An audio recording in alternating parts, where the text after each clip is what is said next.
Welcome back to another episode of San Diego Prep Insider. Christian Pedersen, Colton Toll.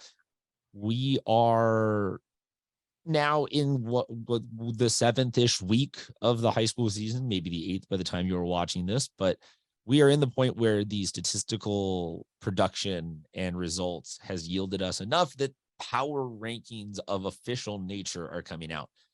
The way that this all works out during the regular season, the voters vote, the voters being the secretive cabal of sports writers and digital and media, old-timey personalities all coming together to email John Maffey their popularity picks or whatever the hell you want to argue on Twitter about.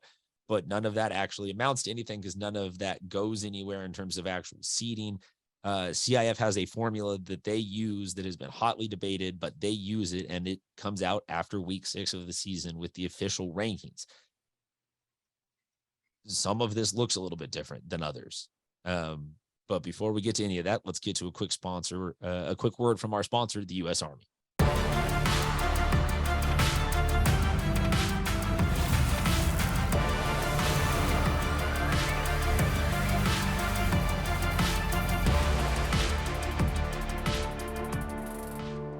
So Colton, Division 5. Let's bring it up here on the screen. This one, of all the ones, maybe surprised me the most. Am I wrong in saying that? With Escondido Charter, Classical Academy, and Vincent Memorial, all being schools that I did not have as leading in this division in terms of, at least perception-wise, where I was seeing, the teams to beat Classical Academy. We've seen Life Pollard and some huge offensive numbers from them, but they lost to Country Day in a way that I think maybe just, they brought them in on par with everyone else, but they are up there. Escondido Charter, I got to see them against Claremont. They definitely have talent. They definitely have opportunities. They definitely have a winnable schedule that, looking at what they've got left with Mountain Empire, Orange Glen, Bishops, Parker, and then Classical Academy. Those last 3 look tough for most teams. Winnable, losable. I mean, if you're the Division 5 team in control, you would think that maybe you have a shot going into all of those, especially interesting that closing out with Classical Academy. Because, you can look over then at Classical's schedule for the rest of the year that they've got going on with Tri-City, Hoover, Parker, Mountain Empire, and then, as we said, Esco. So Parker's going to overlap with both of them. Escondido Charter and Classical squaring off at the end of the season. One of the two, just out of the process of elimination, will take a step down. So this is not going to, it is unlikely that this is how the season ends in terms of the 1-2 right now. I don't see both of them winning out all of their games, and obviously statistically they can't because they're going to play each other. So one of those two will stay up. I think that you're going to see, though, Classical Academy and or Escondido Charter, one of them will most likely drop, I don't know, 4th or 5th by the time this all it ends. Vincent Memorial, they are kind of a sneaky one every year because people, I don't know, we lop them in with the kind of the smaller, out of the way schools in Calexico, but they consistently, they win. They beat San Diego earlier this year. They just lost barely to Bonita Vista. Looking at the rest of their season, they've got Palo Verde Valley, really good team, Calipatria, Holtville, Calexico. So split that 50-50. Palo Verde and Calexico, both tough games to play. Again, I assume a small amount of drop off, but not an infinite amount, because the San Diego, San Diego, Southwest El Centro, El Cajon Valley, Bonita Vista, all are a division, or no, not El Cajon Valley. The other 3 are all at least a division above them. So they've got pretty decent strength of schedule for this Division 5 team. They are probably safe in staying in that 3 through 5. So they're going to get a home game in it. The rest of it goes into the teams where you wanted to talk about, because they are kind of the teams that you and I have always been talking about. Yeah. in terms of classically dominant in this. The two other teams, though, I want to say is Army Navy.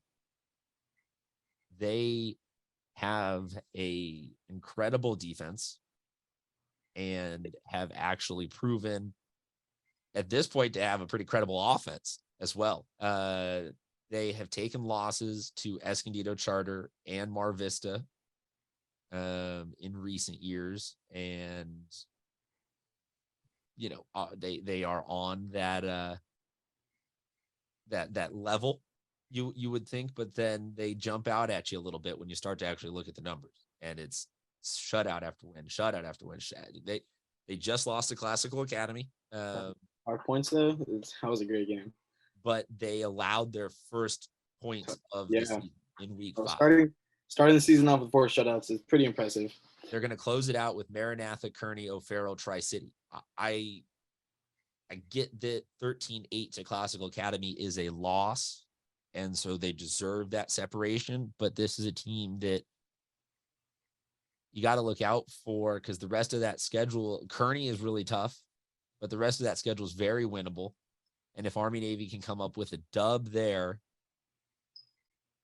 you could have to end up being Classical Academy, going on the road again.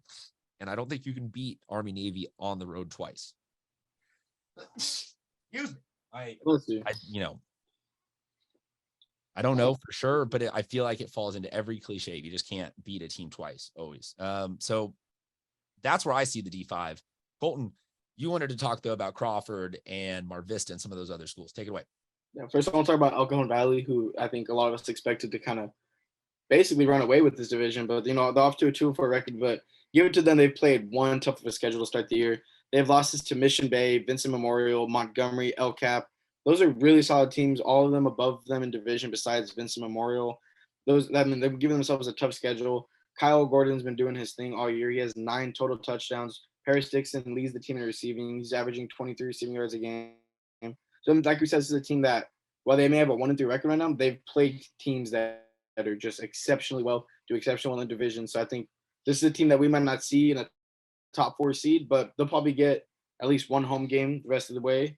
A very winnable home game, I'd say. They finish out with West Hills, Mel Miguel, and Santana. I think the Santana game is going to be a big if about what they are going into the playoffs. But that's a team I'm excited for. That their record might not show how good they are, but this is a very talented team. Crawford, another team that's just absolutely dominated this year, 4-1 right now. Obviously have a bye as of now, but they finish out with Kearney. That's going to be a tough game. Coronado is going to be a great game for them. That's on the road at the Island. Hoover, and then they finish out at Claremont. So for those games, I'm really excited to see how they do against Coronado. That's a Division 4 team that's seen a lot of success this year. Going on the road there, that'll tell us a lot about what they're about.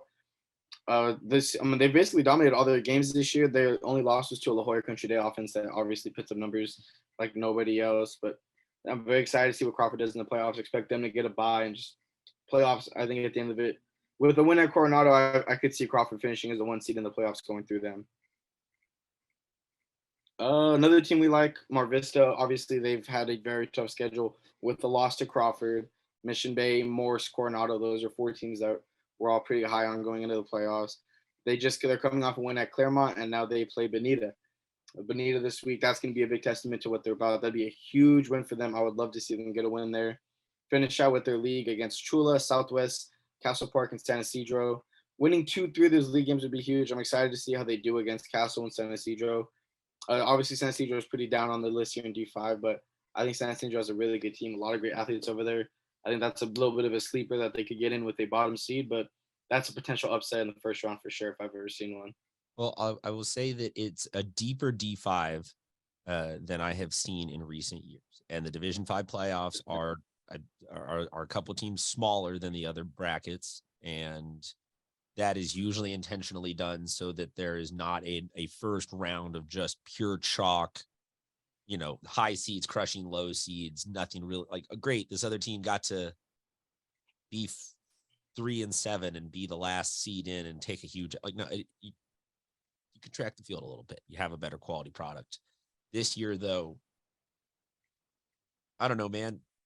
Hoover's at 16 right now in these playoffs seedings. And I would say that they might have the best running back in this entire division. Sir Darius Autry. And that's the kind of thing where, like, if Hoover can sneak up to 14 because of whatever the heck happens in the middle here and just football is life, you get Hoover into that compact zone of like, all you got to do is score your brains out for 2 games and you're in the semifinals, and then you're in the finals, and then it's like, hey, like, just come up with one big run and we win. So this one, this is going to be really interesting. This could also all fall apart and just go chalk ways, and Escondido Charter could be just due for one. So, shows what we do or don't know.